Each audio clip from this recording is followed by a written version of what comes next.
যে ভিডিওটি দেখতেছি এটি হচ্ছে জয়পুর সদর হাসপাতালের ডাক্তাররা রোগীদের সাথে কেমন আচরণ করতেছে। ভিডিওটি দেখলে পুরোটা বুঝতে পারবেন।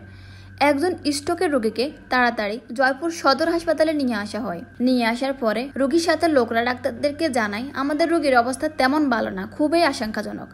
তখন ডাক্তাররা রোগীকে দেখানোর জন্য বারবার নার্সদেরকে পাঠায়। নার্সদেরকে পাঠিয়ে তারা রোগীকে স্যালাইন দেওয়া হয়। রোগী মারা যাবে একটু পরে, উনি বলতেছে মারা যাবে না। কিন্তু রোগীর সাথে লোকরা আবারও ডাক্তারের কাছে যায় যে প্লিজ আমাদের রোগীকে একটু দেখেন, আমাদের রোগীর অবস্থা খুবই খারাপ, আমাদের রোগীকে একটু আসি দেখে যান। কিন্তু ডাক্তার এই বিষয়টি এড়িয়ে যাচ্ছেন। এত কিছু বলার পরে উনি চেয়ার থেকে নড়তেছেন না, উনি বারবার চেয়ারে বসে বলতেছেন উনি নার্সদেরকে পাঠিয়েছেন তো উনি গিয়ে কি করবে। আর উনি রোগীর রিপোর্টগুলো দেখেছে রোগীর কি সমস্যা।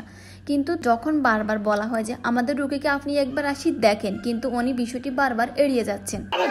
আপনি আমাকে বলেছেন আপনি সরকারি চাকরি করেন না, মানে আপনি চেয়ার উঠতে উঠবেন না, রোগী মারা যাচ্ছে এখন পর্যন্ত যাচ্ছে না। উনি লোকটি যখন দেখতেছে ডাক্তাররা বিষয়টি এড়িয়ে যাচ্ছেন, কোনোভাবে তাদের রোগীকে চিকিৎসা দিচ্ছেন না, তখন উনি অনেক চেঁচামেচি করেন। কারণ এরকম অবস্থা দেখলে কোনো মানুষ স্বাভাবিক থাকতে পারবে না। আর যে লোকটি এখন চেঁচামেচি করতেছে ওই রোগী তার দুলাভাই হন, তার বোন আর তিনি ছাড়াই এই হাসপাতালে তাদের এখন আর কেউ নেই। জয়পুর সদর হাসপাতালের চিকিৎসা অনেক ভালো, যার কারণে তারা তার দুলাভাইকে হাসপাতালে নিয়ে আসে।